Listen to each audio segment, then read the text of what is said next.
I just faced my own worst nightmare. The HOA president tried to break into my house with her master key, and when it failed, she called 911. And who answered? My son, who was sitting on the other end of the dispatch. Funny thing is, the only thing she broke that night was my patience. Let me start from the beginning. The first sign of trouble wasn't a letter in the mail. It was the sound of a key fumbling in my front door lock. I was in the kitchen making a sandwich.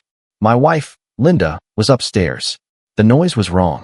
It wasn't Linda's practiced touch or my own heavy hand. It was a jiggling, impatient sound. I put the knife down, my heart doing a little jump step in my chest. I crept to the foyer and peeked through the peephole. Standing on my porch, looking like a vulture who just spotted a fresh meal, was Brenda. She was the president of our homeowners association, and she was trying to get into my house. Her face was pinched, her lips a thin, angry line. She rattled the knob again. Then, she tried the key one more time. It didn't work, of course. I had changed the locks a week ago. This was precisely why. I watched her, a weird sense of calm washing over me. This was the moment things would finally boil over. She let out a frustrated hiss, like a leaky tire, and pulled out her phone. What she didn't know, the operator she was dialing was my son, Ryan, fresh into his new gig as a 911 dispatcher, just 3 weeks on the job. Her thumb jabbed at the screen. I couldn't hear what she was saying, but her body language was pure theater. Her arms waved, her head shook. She was putting on a show for an audience of one, herself. I unlocked the door and pulled it open mid-jab. She stumbled back, phone still pressed to her ear, her mouth open in a perfect O of surprise. Looking for something, Brenda? I asked. I leaned against the door frame, folding my arms. I tried to look as bored as possible. It's a special skill of mine. She snapped her mouth shut. You, she shrieked into the phone. He's here. The intruder is here. I raised an eyebrow. Intruder? In my own house. That was a new one. Yes, he's threatening me right now. She took a dramatic step back, clutching her chest as if I'd just thrown a dagger at her. She was babbling about emergency access and imminent danger, like a locked deadbolt was a community-wide crisis. From inside, Linda called down. Honey, who is it? Her voice was sweet and calm, a stark contrast to the banshee on my porch. Before I could answer, Brenda screeched into her phone again. There's more of them. It's a whole gang. Send everyone. Send the SWAT team. The SWAT team? For a guy in a polo shirt and khaki shorts. This woman watched way too much television. I could hear a tiny voice squawking from her phone. I recognized it instantly. It was calm, professional, and trying very hard not to sound amused. It was my son, Ryan. Ma'am, Ryan's voice said, clear as a bell in the quiet afternoon. Unknown to Brenda was that Ryan quietly flagged the call as a high-priority disturbance, dispatching units while he kept her talking. Can you describe the intruder for me? Brenda's eyes darted to me, a nasty, triumphant gleam in them. He's about 6 feet tall, graying hair, looks smug. I gave her a little smile. Guilty as charged on that last one. He's wearing a blue shirt. He opened the door of the house he was robbing. The nerve, she added. There was a pause from the phone. I could practically hear the gears turning in Ryan's head. He knew our address. He knew his own address. And what is the address of the break-in, ma'am? Ryan asked, his voice steady as a rock. Brenda puffed up her chest, rattling off my address like she was reporting a war crime. 124, Willow Creek Lane, she said. Another pause, longer this time. I could picture Ryan at his console, looking at the address on his screen, a slow grin spreading across his face. He was a good kid, my Ryan. Smart. Got his mother's brains and my stubborn streak. Okay, ma'am, he said, and the professionalism in his voice was now layered with something else, something I knew well. It was the sound of a carefully laid trap snapping shut. I need you to stay on the line with me. Don't approach the suspect. Police units are on their way. Can you confirm he's still there? Brenda peered at me, her face a mask of righteous fury. Oh, he's here, she hissed. He's just standing there smirking. I gave her a wider smirk this time, just for good measure. A few minutes passed. They felt like hours. Brenda stood on my lawn, phone glued to her ear, occasionally glaring at me to make sure I hadn't vanished in a puff of smoke. I just stayed in my doorway, leaning. Linda came down the stairs, tying her rope. What on earth is going on?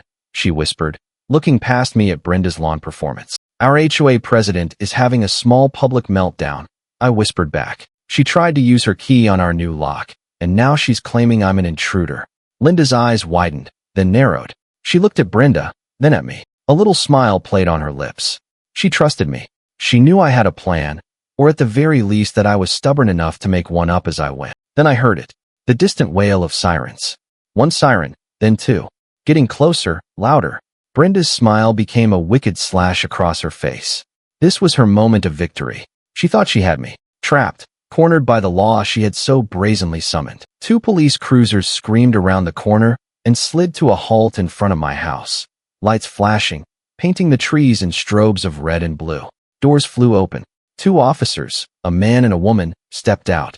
They were all business, hands near their hips. They saw Brenda on the lawn, pointing a trembling finger at me. Then they saw me, a middle-aged man in shorts, standing calmly in the doorway of his own home. Their faces registered confusion. This didn't look like a break-in. It looked like a neighborhood dispute. "He's the one," Brenda yelled, her voice cracking with excitement. He broke in. The male officer approached her cautiously. "Ma'am, I need you to calm down." He then looked at me. "Sir, can you tell me what's happening here?" Before I could speak, another car pulled up, not a cruiser this time, a simple sedan. My son, Ryan, got out. He wasn't in uniform, but he walked with an air of authority that was all his own. He nodded to the other officers, who clearly knew him. He walked right up to Brenda, who was still sputtering. "Ma'am," he said, his voice low and dangerous.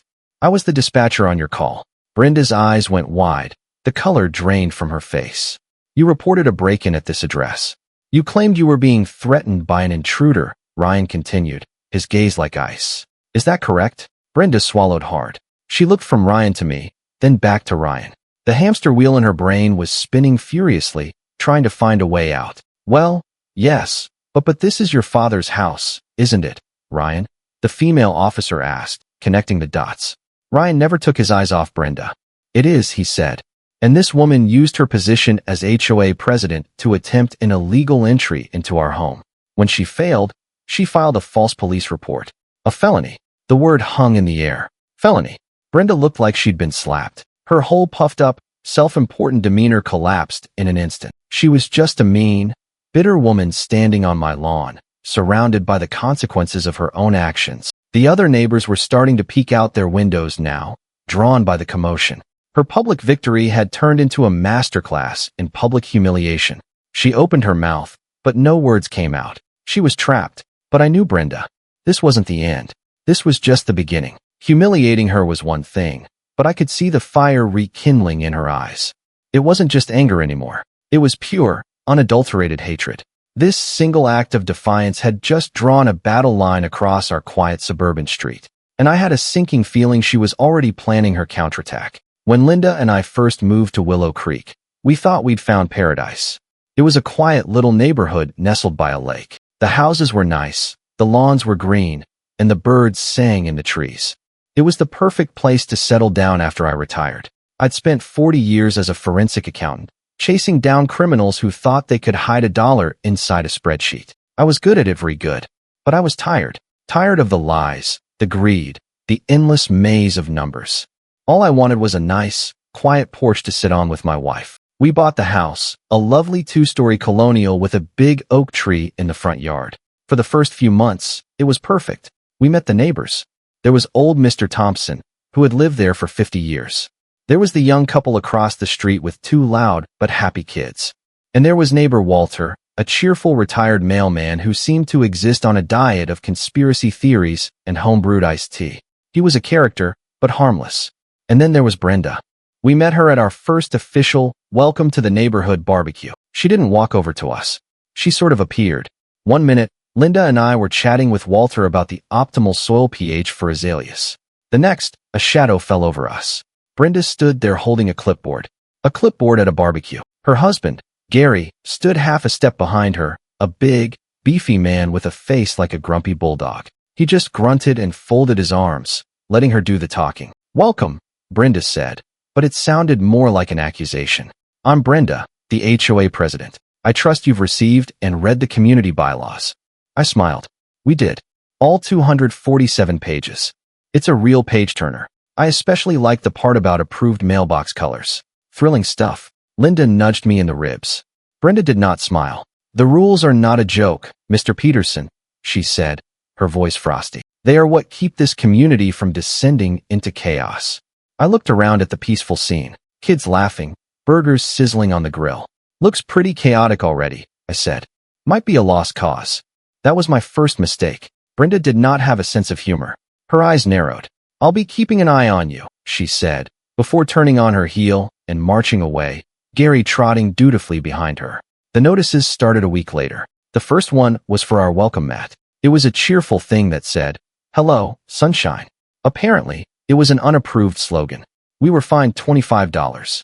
I found it ridiculous, but Linda said we should just pay it to keep the peace. So we did. The next week, another fine. Our garden gnome, which we'd named Norman, was, and I quote, an unsanctioned lawn ornament, $50. I told Linda that Norman was a veteran of 3 garden campaigns and deserved more respect. We paid the fine, but I moved Norman to the backyard where he could live in peace. The rules got more and more absurd. The trash cans had to be exactly 3 feet from the curb. No more, no less. Holiday decorations could only be displayed for a period of 14 days.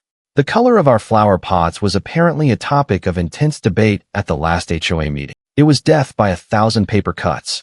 Brenda was on a power trip, and our quiet little paradise was starting to feel like a minimum security prison. She would walk the neighborhood every morning, clipboard in hand, Gary trailing behind her like a loyal but dim-witted guard dog. They were a team. She was the brains. He was the muscle. If she issued a fine, he was the one who would stand on your porch and stare at you until you felt uncomfortable. Most of our neighbors just went along with it. They were afraid of her. They'd seen what happened to people who pushed back. The Clarks, 2 doors down, had disputed a fine for their basketball hoop. The next week, their car was towed from their own driveway for being parked in violation of aesthetic standards. They fought it, and the legal fees piled up. They eventually gave up and moved. Brenda had won. She always won. The real problem started when I caught her on our security camera. I'd installed a little camera by the front door, mostly to see who was stealing my newspaper. One afternoon, I was reviewing the footage and saw something that made my blood run cold. It was Brenda. She walked up to our porch, looked around to make sure no one was watching, and then used a key to let herself into our house. She was inside for less than a minute before coming back out and locking the door. She hadn't taken anything. She was just checking to see if she could. The violation of it, the sheer audacity, was breathtaking. She had a master key to every house in the neighborhood, and she felt entitled to use it whenever she pleased. I showed the video to Linda. Her face went pale. "That's it," she said, her voice quiet but firm. "I don't feel safe, Mark. Not with her having a key to our home." That night, I drove to the hardware store and bought the best, strongest, most unpickable deadbolt they had. It was a big, chunky piece of brass and steel. The next morning, I installed it myself. I wasn't just changing a lock. I was making a statement. This is my home. You are not welcome here. I knew it would provoke her. I knew it was like waving a red flag at a bull. But some things are worth fighting for. Your home, your privacy, your right to not have a power-crazed woman with a clipboard snooping through your house. That was a line in the sand. I hadn't told our son, Ryan, about any of this. He had enough to deal with as a 911 dispatcher. He heard the worst of humanity every single day. I didn't want to burden him with our petty neighborhood drama. Little did I know, he was about to get a front row seat. A week after I changed the lock, Brenda came knocking, or rather, she came keying. And when her key didn't work, her fragile little empire of control started to crumble. The aftermath of the 911 call was quiet. Too quiet. Brenda had been publicly shamed. The police had given her a stern warning about filing false reports.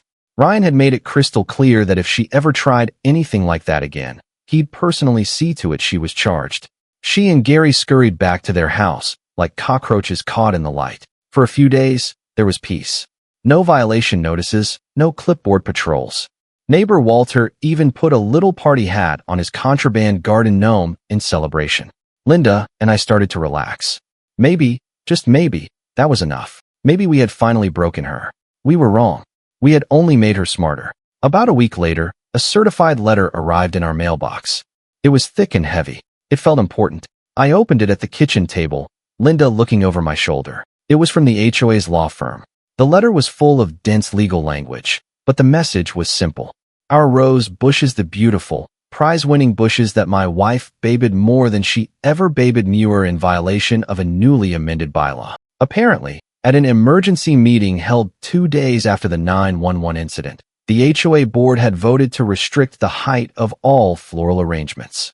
Our roses were 3 inches too tall. The letter informed us we had 48 hours to trim them to the approved height.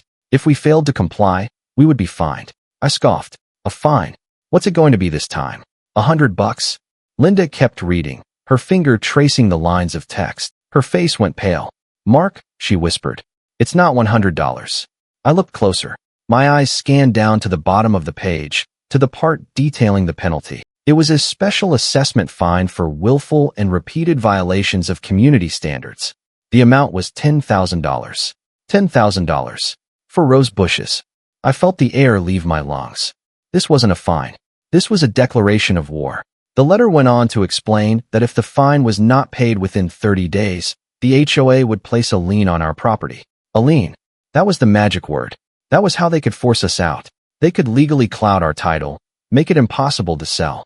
And eventually, if the debt and legal fees piled up high enough, they could foreclose, just like they did to the Clarks. They can't be serious, I said.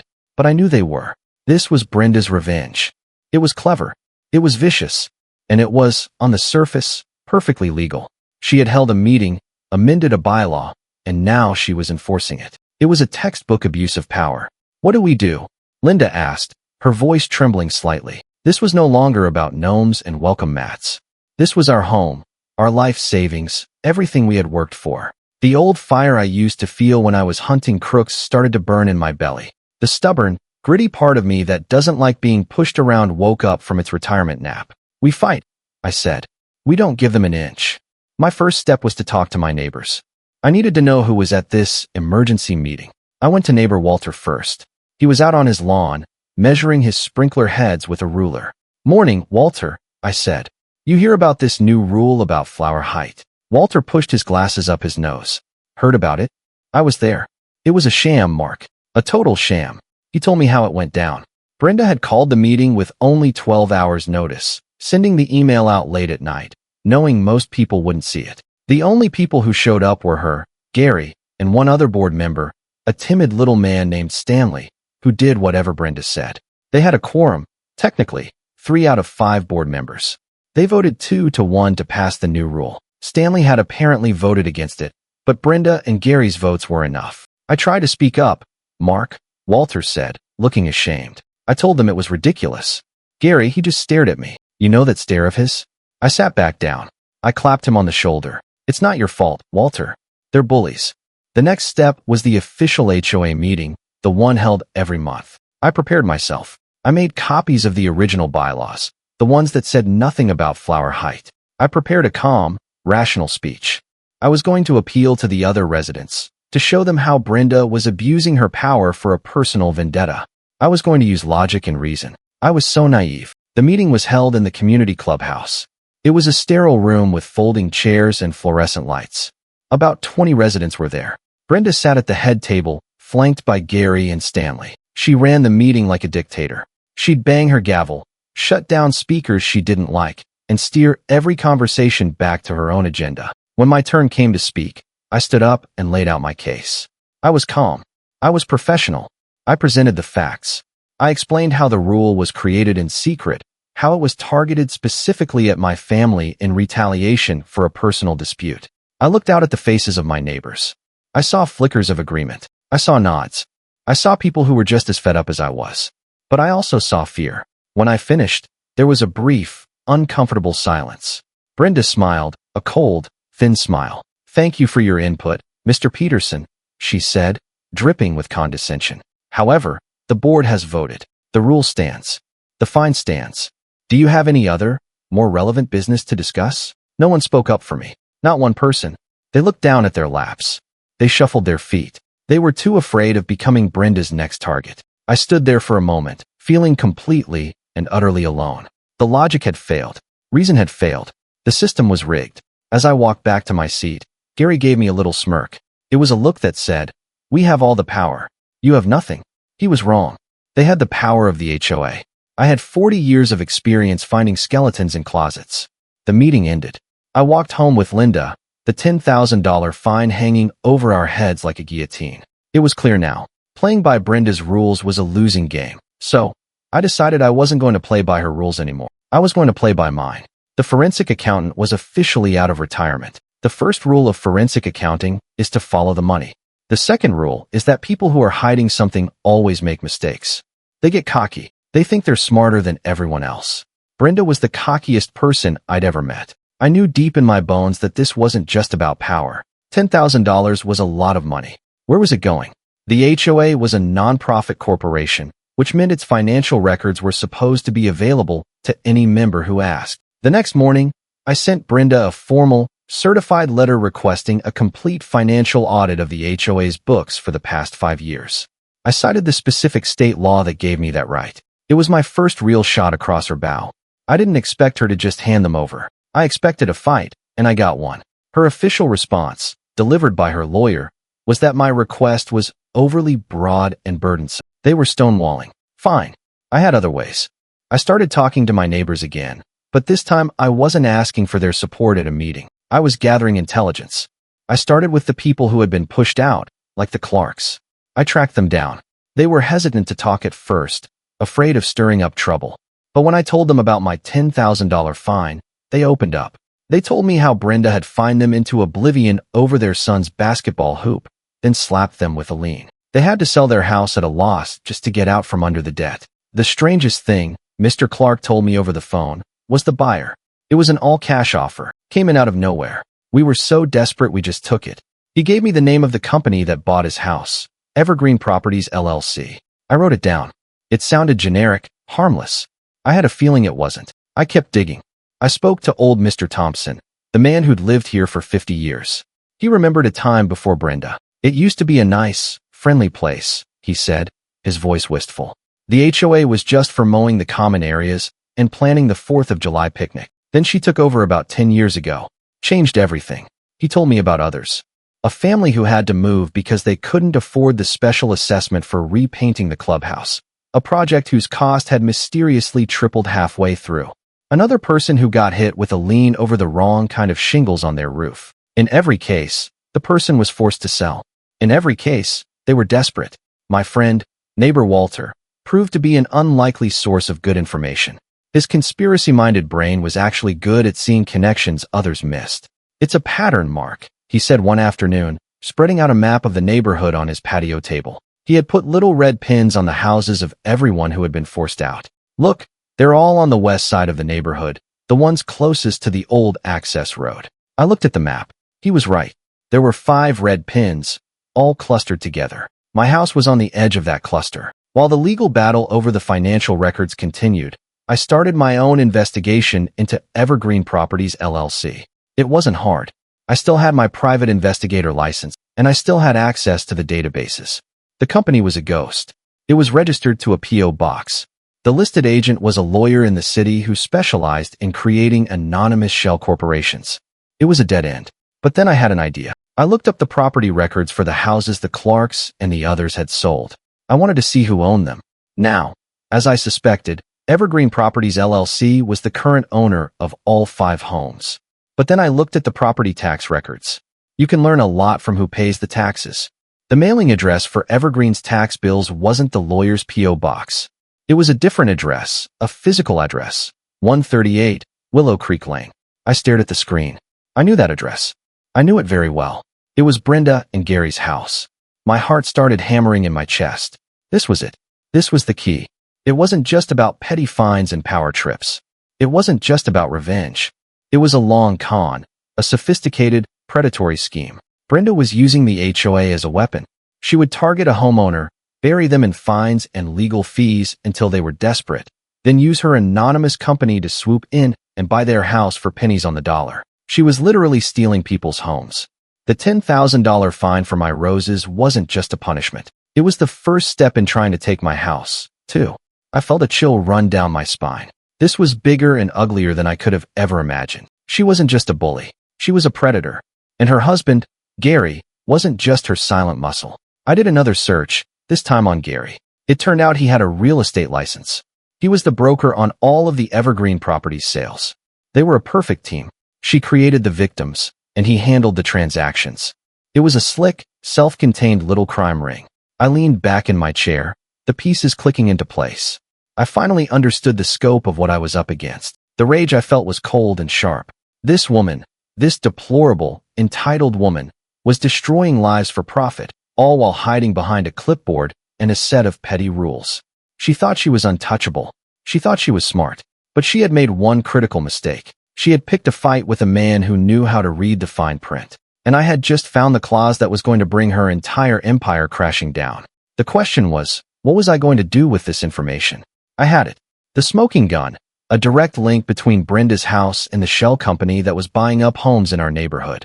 I had copies of the property tax records, the sales documents with Gary's signature, everything. I had enough to go to the police, to the state attorney general.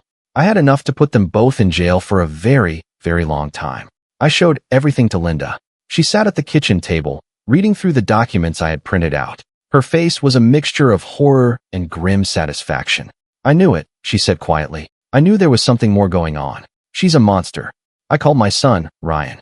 I laid out the entire case for him over the phone, from the petty fines to the evergreen properties scheme. He was silent for a long time after I finished. When he finally spoke, his voice was hard. Dad, this is huge. This is racketeering, wire fraud. You need to take this to the state authorities right now. Don't talk to anyone else. Don't even hint that you know. He was right, of course. That was the smart play, the safe play. Let the professionals handle it. But something didn't sit right with me. I thought about the Clarks, how broken they sounded on the phone. I thought about the other families who had lost their homes. And then I thought about Mrs. Davis. She was an elderly widow who lived 2 houses down from me. She was sweet, kind, and Brenda had been targeting her for months. Her fence was the wrong shade of white. Her bird bath was an unapproved structure. Just last week, I'd seen Gary on her property, yelling at her because her newspaper was still on her driveway at 9 a.m. Mrs. Davis was in her 80s. She lived on a fixed income. I knew with a certainty that chilled me to the bone that she was next on Brenda's list. If I went to the authorities, it would take months, maybe even a year, for them to build a case. There would be investigations, subpoenas, grand juries. In the meantime, Brenda and Gary would keep going. They would get spooked, maybe, but they would have time to cover their tracks, and Mrs. Davis would lose her home. I couldn't let that happen. The question echoed in my mind, the one I'd been wrestling with all along. How far will a man go to defend his own? And my own had expanded. It wasn't just about my house and my family anymore. It was about my neighbors. It was about Mrs. Davis. It was about justice. Not the slow, grinding justice of the legal system, but real, immediate justice. I'm not going to the police, I told Ryan. Not yet. There was a sharp intake of breath on the other end of the line. Dad, don't be stupid. These people are dangerous. You're a retired accountant, not a vigilante. I'm not going to be a vigilante, I said calmly. I'm going to be a fisherman. I'm going to set some bait, and I'm going to catch them. I'm going to catch them so completely, so publicly, that there's no way they can wriggle off the hook. I could hear the frustration in Ryan's sigh. What are you planning? I'm going to give them what they want, I said. I'm going to give them another house. The plan began to form in my mind, a complex web of deception and misdirection. It was risky. It was probably illegal, but it felt right. It felt necessary. I hung up with Ryan, promising him I would be careful. Then I went to see Mrs. Davis. I found her in her garden, looking sadly at her bird bath, a violation notice clutched in her hand. I sat with her on her porch swing and explained. I told her I had a plan to stop Brenda for good, but I needed her help. I needed her to be the bait. She was scared, her frail hands trembling. But as I spoke, I saw a spark of defiance in her old eyes.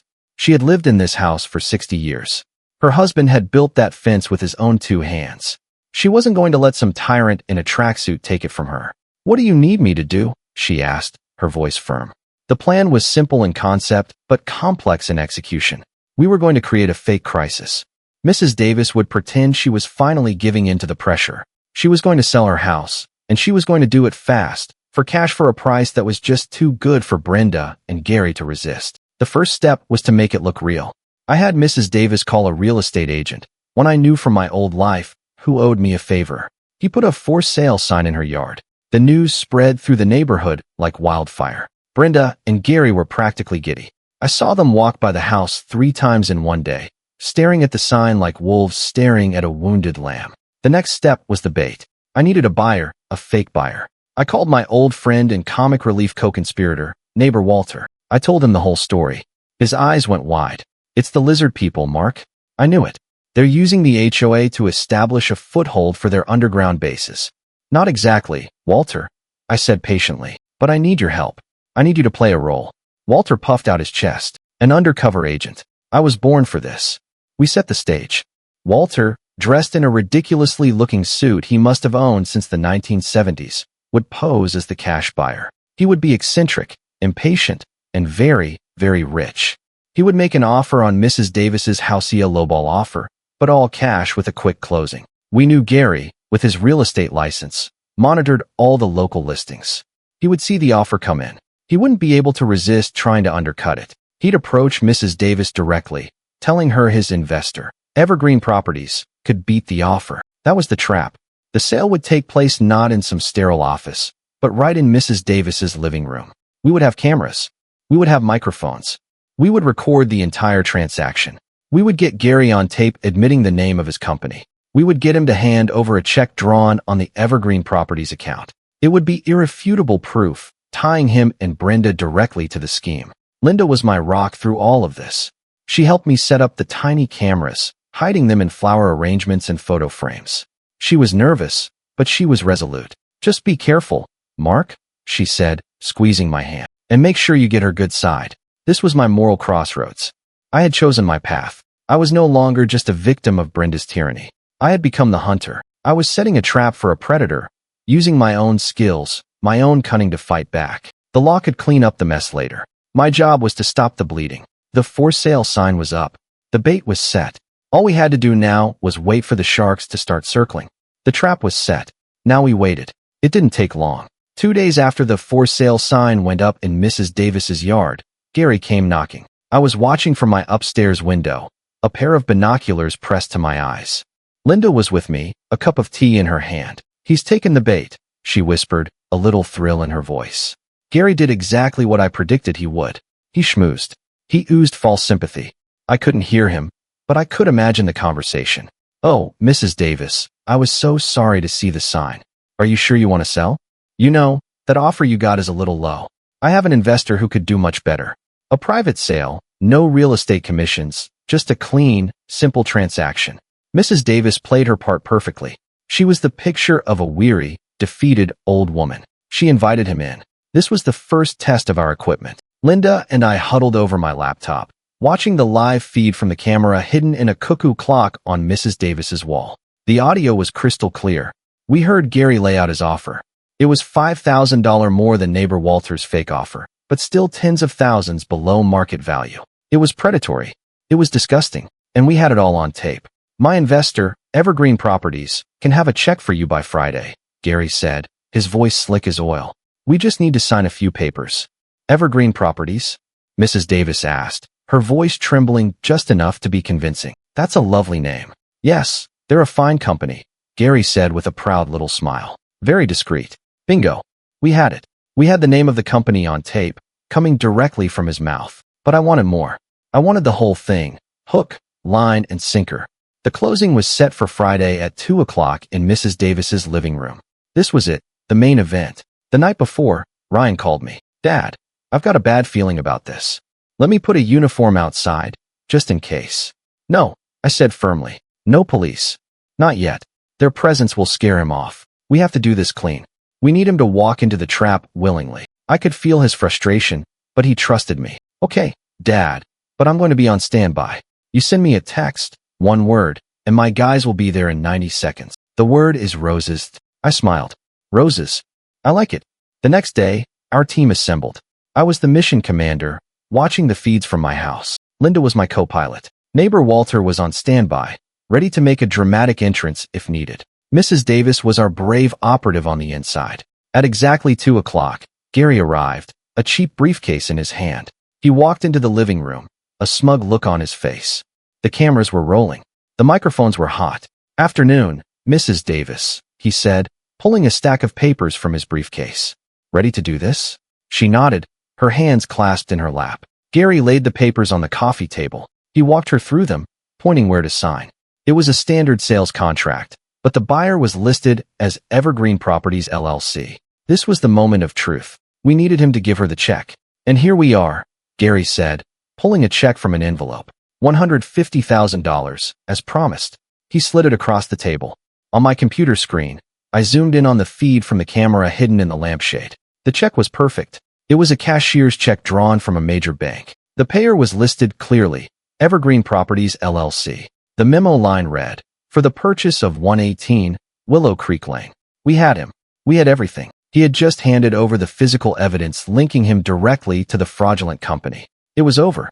Or so I thought. Just as Mrs. Davis was reaching for a pen to sign the papers, we had instructed her to stall for as long as possible. The doorbell rang. Gary looked annoyed. Mrs. Davis looked startled. This wasn't part of the plan. Are you expecting someone? Gary asked, his voice sharp. No, she said honestly. She shuffled to the door and opened it. Standing on the porch was a man in an expensive suit. He was tall, silver-haired, with a smile that didn't reach his eyes. I recognized him instantly. My blood ran cold. It was Councilman Price Frank Price, a man who was supposed to be a pillar of our community, a man who had just won his re-election in a landslide. He was the keynote speaker at every town event. His face was on billboards. He was Mr. Clean, and he was standing on Mrs. Davis's porch. Frank, Gary said, his voice a mixture of surprise and fear. What are you doing here? The councilman stepped inside, his eyes scanning the room. He looked at the papers on the coffee table, then at Mrs. Davis. His fake smile vanished. You idiot, he hissed at Gary. I told you to be careful. I told you to handle this quietly. He turned to Mrs. Davis. Ma'am, I think there has been a misunderstanding. My associate here was just helping you with some financial planning. My mind was racing, trying to process this new information. The twist was staggering. Brenda and Gary weren't the masterminds. They were just the street-level crooks. The real power, the real money, was coming from him. Councilman Frank Price. He was the investor. He was Evergreen Properties. It all made sense now. Why Brenda was so bold, so untouchable. She had a powerful politician protecting her. The scheme wasn't just about stealing a few houses. I looked back at Walter's map. The houses they had acquired, the ones marked with red pins, all backed up against the old access road. That road led to a large, undeveloped parcel of land owned by the town. I suddenly remembered something from the local news. Councilman Price had been pushing hard for a new commercial development, a luxury outlet mall, but the zoning board had denied it because there was no viable access road. But if a developer owned all the houses bordering that old road, they could bulldoze them and build a new, wide boulevard right to the proposed site. This wasn't about a few $100,000 in real estate. This was about $100 million development deal. Mrs. Davis's house was the last piece of the puzzle. With her property, they would own the entire strip they needed. Councilman Price pulled out his own checkbook. Ma'am, he said, his voice now smooth as silk. My apologies for my associate's clumsiness. Let's just tear up these old papers. I am prepared to offer you $200,000 for your property, a much fairer price. He was trying to buy his way out of the trap, right in front of my cameras. He thought he was in control. He had no idea he was just digging the hole deeper. This had just escalated from a local fraud case to a massive public corruption scandal. Ryan's warning echoed in my ears. These people are dangerous. He was right. I was no longer dealing with a petty tyrant and her oafish husband. I was dealing with a corrupt politician who had millions of dollars on the line. And he was in the room with a frightened old woman. I picked up my phone. My thumb hovered over my contacts. It was time to make the call. The game had just changed, and the stakes were higher than I ever could have imagined. The living room had become a pressure cooker. Councilman Price stood there, radiating a dangerous, confident energy. He thought he was fixing a problem. He had no idea he was the star of my show. Gary looked terrified. He was just a thug out of his depth. He kept glancing at the door like a cornered animal looking for an escape route. Mrs. Davis, bless her heart, was a rock. She looked at the new, higher offer, then looked at the councilman with a simple, powerful dignity. I don't think I want to sell anymore, she said quietly. Price's friendly mask dropped completely. A flicker of rage crossed his face. That's not a good decision, ma'am, he said, his voice low and menacing. Some opportunities only come once. That was it. That was the line. It wasn't just a business negotiation anymore. It was a threat. My fingers flew across my phone screen. I sent the text to Ryan. One word, roses. Then I stood up from my desk. Linda, I said, my voice grim. It's time. Let's go. Go, she said, her eyes wide. Mark, you promised you'd stay here. The plan changed, I said, already heading for the door. He's threatening her. I'm not going to sit here and watch. I ran across my lawn and onto Mrs. Davis's property, Linda right behind me. I didn't knock. I threw the door open and strode into the living room. Party's over, Frank, I said. Councilman Price spun around, his face a perfect picture of shock. He saw me. Then he saw Linda standing behind me, her phone up, recording. His political instincts kicked in instantly. Mark, what a surprise, he said, forcing a smile. I was just helping Mrs. Davis here with a real estate matter. I'll bet you were, I said, my eyes hard as stone. Helping her, just like you helped the Clarks and the Jacksons and the Petrie family. Your brand of help seems to leave a lot of people homeless. The color drained from his face. He knew that I knew. Gary took a step towards me, his hands clenching into fists. You've got a lot of nerve, he growled. You should have stayed out of this. I don't think so, a new voice said from the doorway. Neighbor Walter stood there, holding a giant bag of potting soil like a weapon. You mess with my friend, you mess with the whole neighborhood watch, he declared, looking utterly ridiculous and wonderfully brave. Price stared at us, his mind working furiously. He was trapped. There were too many witnesses. And then he heard it. The same sound Brenda had heard on my lawn. The sound of sirens. Getting closer. Fast. You called the police? Price hissed, his eyes wide with panic. You have no idea what you've done. Oh, I think I do, I said calmly. I think I've just stopped a multi-million-dollar land grab and saved a sweet old lady's home. How's that for a Tuesday afternoon? 2 police cruisers screeched to a halt outside. This time, they weren't confused. They moved with purpose. 4 officers, led by a stern-looking sergeant, came up the walkway. Ryan was right behind them. He wasn't in uniform, but he was in charge. He walked into the room, his eyes sweeping over the scene. He saw the papers on the table, the checks, the frightened look on Gary's face, and the pure, undiluted fury on Councilman Price's. What's all this then? The sergeant asked, his voice booming. I just pointed at the coffee table. Sergeant, I said, I believe you'll find evidence of a rather significant criminal conspiracy right there. It involves fraud, extortion, and public corruption. And we have it all on video. I nodded towards the cuckoo clock. That's when all hell broke loose. Gary, realizing the game was up, made a run for it. He shoved past Walter, sending the bag of potting soil flying. Dirt exploded across the room. He bolted for the back door, but he wasn't expecting Ryan. My son moved with a speed and grace that surprised me. He intercepted Gary at the kitchen door, using a simple, perfect takedown move that sent the big man crashing to the floor with a loud grunt. One of the other officers was on him in a second, cuffing his hands behind his back. Price, however, was smarter. He didn't run. He puffed up his chest, turning his politician's charm on the sergeant. Officer, there is a terrible misunderstanding here, he said smoothly. This man, he pointed a trembling finger at me, has been harassing my business associate. He's obsessed, unstable. The sergeant just looked at him, his face impassive. Is that so, sir? Well, we can sort all that out down at the station. He nodded to his officers. Cuff him. Price's jaw dropped. You can't arrest me. Do you know who I am? It was the classic, desperate cry of the entitled. The sergeant didn't even blink. Right now, sir, you're a person of interest in a felony investigation, and you're coming with us.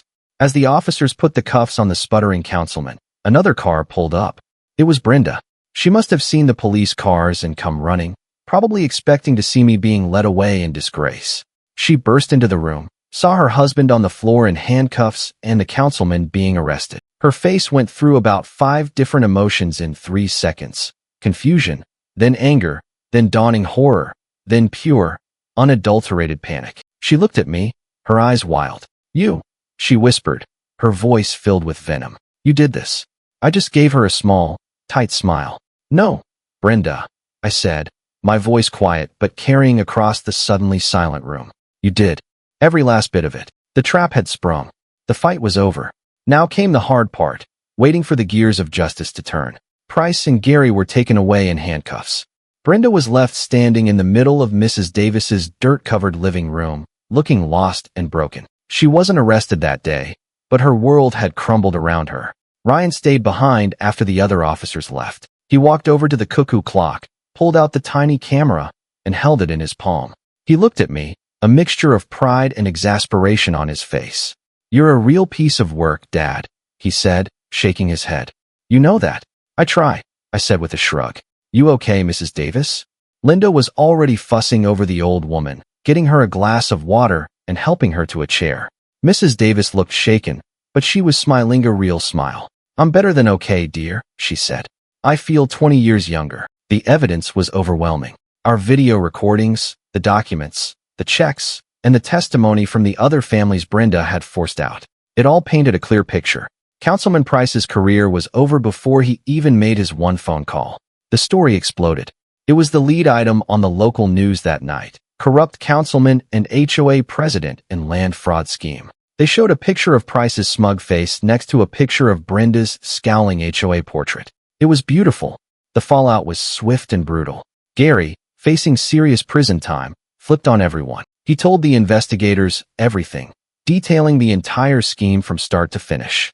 He implicated Price as the mastermind and Brenda as his willing and enthusiastic partner. He explained how they used the HOA fines to create financial distress, allowing Price's shell company to acquire the properties cheaply.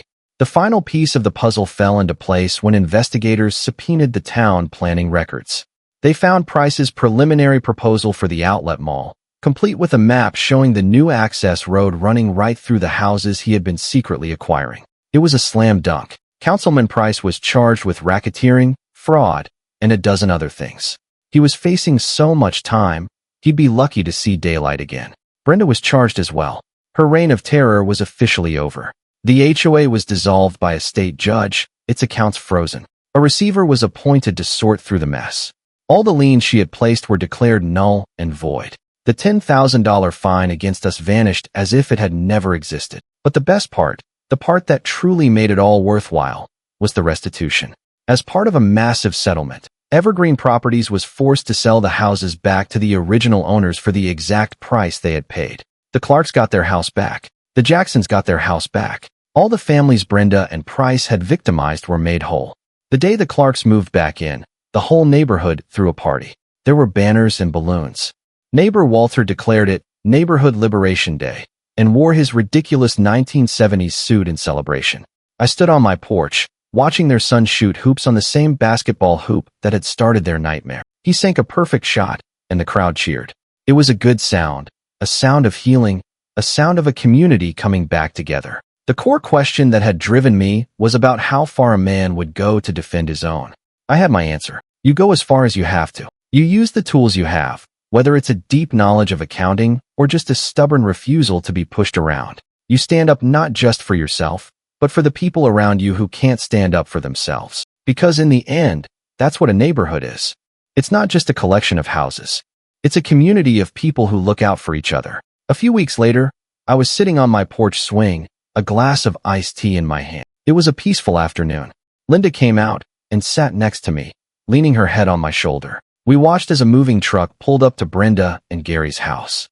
They were leaving, not because they wanted to, but because their house, which was in Gary's name, was being seized as part of the criminal forfeiture. We watched as they loaded a few boxes into the back of a beat-up old car. Brenda looked over at my house.